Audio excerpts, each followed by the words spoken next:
This is the Good Government Show.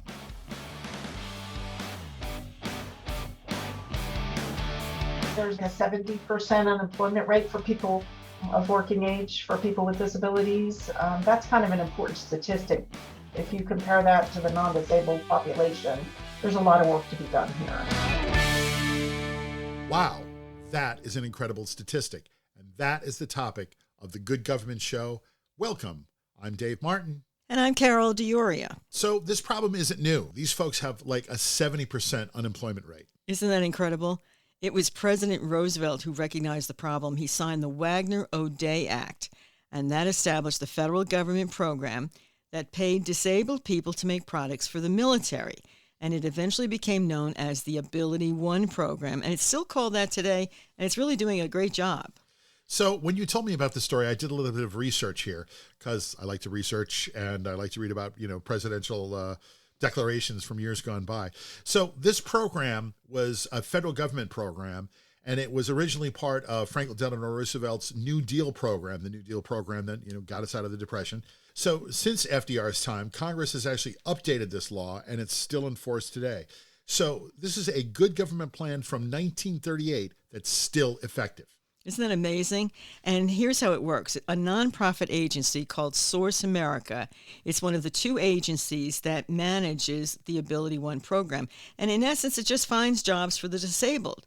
So for instance, you have Goodwill Services.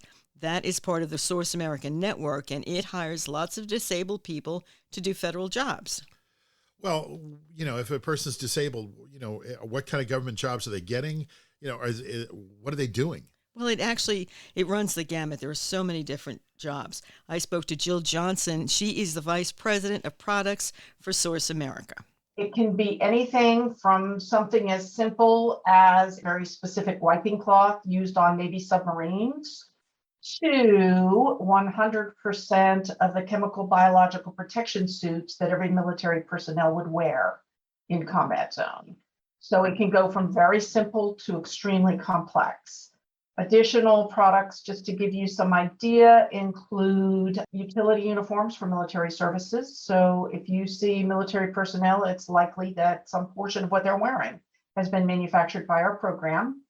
We're currently manufacturing the new Army Green Service uniform, which is the dress uniform for the Army. That's the retro World War II uniform. We also package and process food. An example would be super cereal for USDA, and that is used for export feeding programs for nutritional supplements for children in third world countries.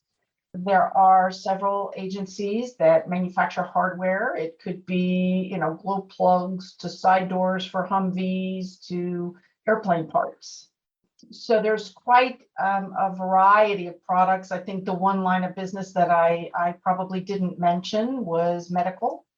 And that is first aid kits of all kinds. Again, if you see anybody in a combat zone wearing a first aid kit, it's particularly Army and Air Force, it's likely to have come from our program. So are these basically, minimum wage workers? I mean, how do they get paid? Right. The average pay is about $14.40 an hour. But there are lots of opportunities to move up the ladder.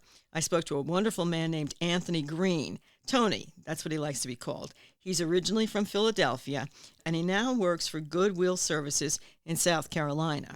He actually spent 8 years in the Navy, but when he was discharged, he started to go off the rails. He was having trouble. That's when his disability emerged, and he really wasn't making good choices. But he managed to turn his life around, and here's his story. So once Goodwill hired me, I started as a food service worker. I worked really hard. I learned all the stations there. It was great working around people with disabilities. I didn't have to hide anything. That was the super part about it. It made my day a lot easier. Some less than me, some more so than me, disabilities and struggling with those. So I learned all the stations and I got promoted to cook. So that was great. So now I'm really, really hyped. I know, I can go further. And then after that, I was line supervisor, moved up to line supervisor. So now I'm kind of supervising the people that trained me. So it was a challenge. And after that, for about a year, then I got promoted to assistant project manager at our largest custodial site in Charleston. So that was a reckoning. It was great. The money was really good, so I was really happy about that. And then 2 years later, I was promoted to project manager. So I had my own projects. So I had GSA and then the NOAA weather station. My actually disability, it never got in the way. It was how I felt about myself. It was just my self-esteem that was really crushed. Um, it wasn't the hurdles or the individuals around me. Goodwill put me in a place to succeed. They did. They said, "Hey, these are all the things we do. You make your choice. You do the hard work, and you'll make those, and those dreams will come true." And it has, and it's funny when I was at the VA, I used to watch this lady come out and smoke, and I was like, man, that's a real nice lady, man. I got to get my stuff together. Now we're married, and I just bought my first house.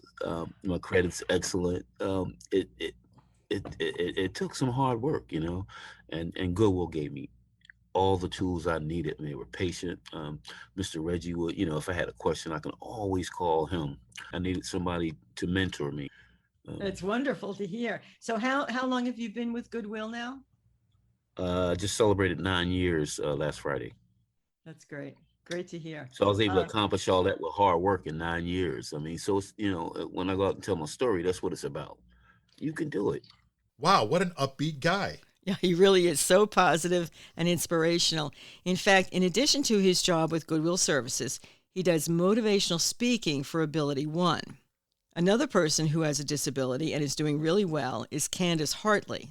I suffer from a panic and anxiety disorder. And at the beginning, there was like, I didn't want to be around people. Sometimes I was scared to leave the house because I was afraid people were following me or watching me. And it took a lot of work. And I decided that I wanted to get back into the workforce. And through there, I was hired through the Ability One program. I learned and I worked really hard to get where I'm at today to, you have to take one day at a time and one step at a time. And they've given me the tools and the confidence in myself to be able to do my job to the best of my ability and to help me to where I am today. And so now I just want to share that as being an advocate with people with disabilities so I can put my voice out there that we are important, that we are somebody. Exactly. That is so great. Some people, their disabilities are very apparent, but other people, you can't see them. You can't see it. And that creates a problem in itself, right? Yes, it does. I mean, because I can remember, at the very beginning when I was first diagnosed with that, I'd have people tell me that it was all in my head, that there was something wrong with me, that I was lazy and all these things, but they couldn't understand that it is a disability and it is very frightening to go through. And I still deal with it on a daily basis. I have learned to control it. Does Candace Hartley, does she do motivational speaking as well? Yeah, Candace has quite a story, and she speaks to different groups just like Tony does. Listen to this. I have told my story to Congress, and my story is very emotional for me because it talks about how I'd lost a 23-year marriage. Then 3 years later, I lost my brother. And 6 months to the day, I lost my father. So it's kind of emotional when I tell my story. So when I read it, I always cry. But it also tells in there how I overcame that by working through the Ability One program in Source America. And I just like to let people know that we're still able to do our job to the best of our abilities. I have so much support from, different organizations that I work with through Palmetto Goodwill and the Ability One program and Source America. There are a great bunch of guys to work with, and they have given me so much support and so much confidence that I have been able to build up in myself.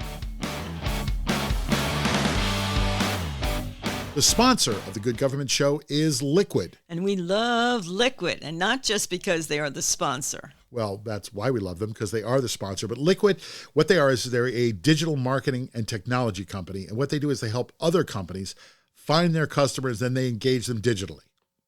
One of their customers was a fifth-generation business, and Liquid got involved and helped them tell their story and highlight their rich history on their new website that Liquid created.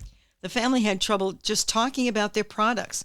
Well, Liquid showed them a clear way to get their message across. And now they have a new award-winning website, thanks to Liquid, where they have people that make websites and write websites and create websites.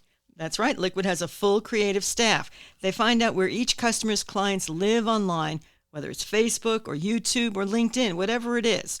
The bottom line is Liquid helps their customers with a full digital marketing campaign. And that's why we love Liquid, and because they're our sponsor, but we really do love Liquid. At Liquid, they make digital work. So check them out on the World Wide Web at liquidint.com. That's liquidint.com. The Good Government Show is also sponsored by the Rodale Institute. Well, what is the Rodale Institute, you say? Well, the Rodale Institute is growing the organic movement through research, farmer training, and consumer education. Hey, they make healthy food. What's better than healthy food that tastes great? With 8 locations across the country and online educational programs, Rodale Institute provides workshops, webinars, and online courses. Like you could learn to be a beekeeper, or you could learn how to grow epic tomatoes, and the classes are very affordable. Rodale does farm consulting and training programs, helping to move the business and products of our agricultural system to a more organic and regenerative future. Check them out at rodaleinstitute.org. That's rodaleinstitute.org. The Good Government Show is also sponsored by Kutztown University, with more than 130 areas of study, 200 student groups, and 22 Division II sports teams. Kutztown University is the perfect place to find your passion, right in the Lehigh Valley of Pennsylvania. Here's what I know about Kutztown. They have a great rugby team. I've seen them play. They're very good. And they have a sports management program, which is among some of the many business programs they have. The school started as a teacher's college, and they still have an excellent educational program.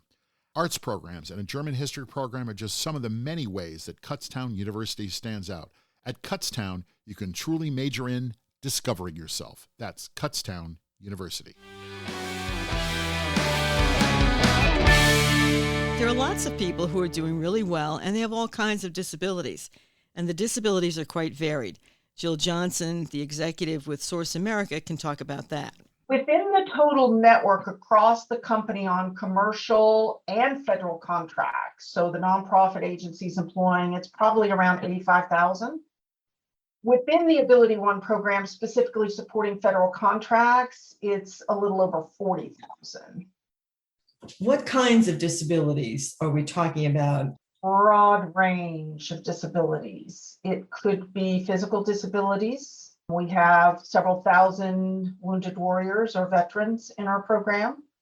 It could be disabilities from birth, Down syndrome, any kind of mental disability. It could be mental health issues. The qualification, and there is a pretty robust qualification process within the program to ensure that the person's disability meets the requirements, is that they really can't be competitively employed outside of the program.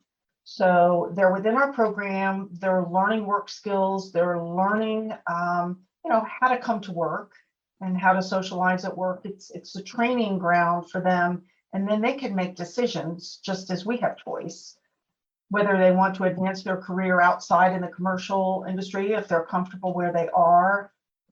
We promote upward mobility, whether it's within the organization they're in or externally. So these disabled workers, they have a really great place to start here, but what do they just walk in the door and apply for a job? Do they get training? Are these paying jobs? Are there jobs in the private sector for them? I mean, how do they go about getting hired, and how do they find these people? All right. Well, first of all, there are commercial companies that hire the disabled, but many of them don't. So we have places like Goodwill Industries that train people. They also do outreach to try to convince the private companies that hiring the disabled can actually be profitable. Reggie Hughes is the executive director of Palmetto Goodwill Services in North Charleston, which is South Carolina. And he says that's what they stress when they do outreach to these companies. They stress that hiring the disabled can be quite beneficial. Just a matter of educating them about supports and accommodations and looking at the positive. And most of the accommodations that some of the folks require is very little when you look at the trade-off on productivity and the work ethic and the quality of employee that you're going to get.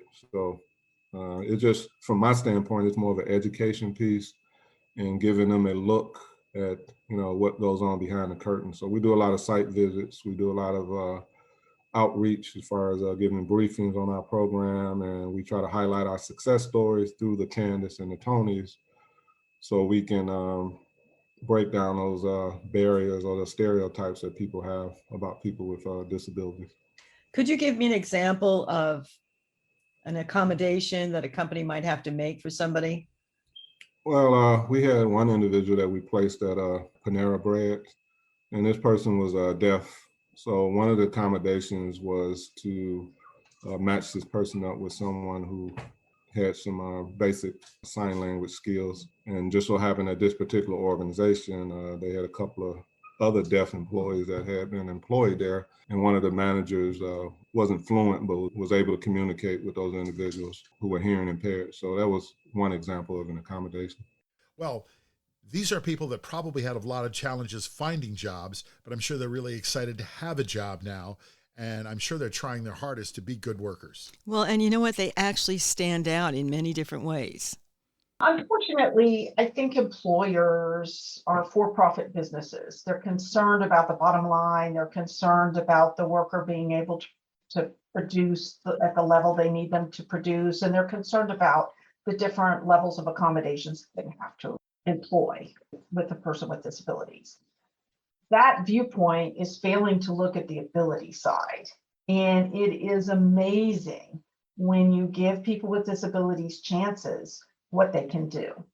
The absentee rate is extremely low for people with disabilities. They value their work. They want to be there every day. We've had many stories during national or natural disasters where people show up in the middle of a hurricane to clean a building or to answer a call center.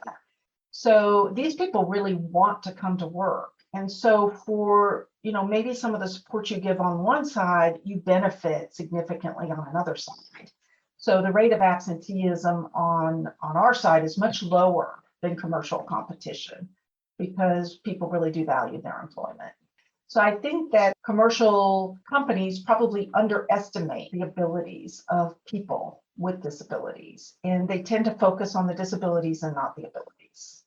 It's also a benefit to the government and to the taxpayer because people with disabilities who have employment become taxpayers themselves and are not receiving the Social Security benefits that they would normally receive when they were not employed. So, David, if there's a disabled person out there who is unsure about trying to get a job, or maybe an employer who's unsure about whether to hire a disabled person, I want to close with this message from Tony Green. I would say give us an opportunity.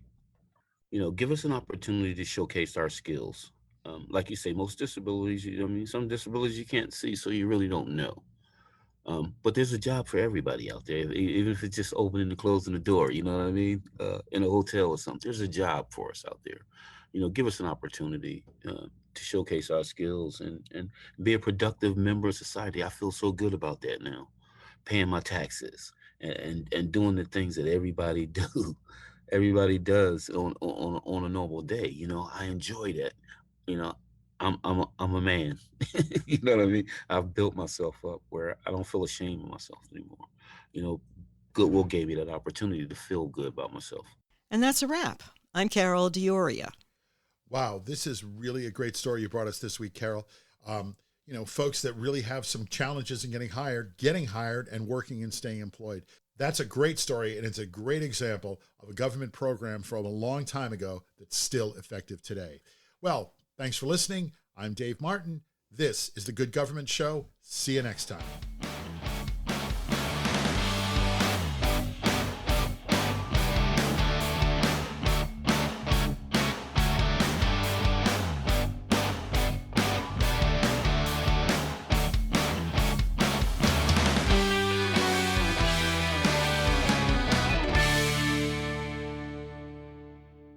The Good Government Show is a Valley Park production. Jason Stershic is our editor and producer. Associate producers are Jade, Ludlow, and MacKenzie Martin. The executive producers of The Good Government Show are Jim Ludlow, David Martin, and David Snyder. Join us again right here for another episode of The Good Government Show.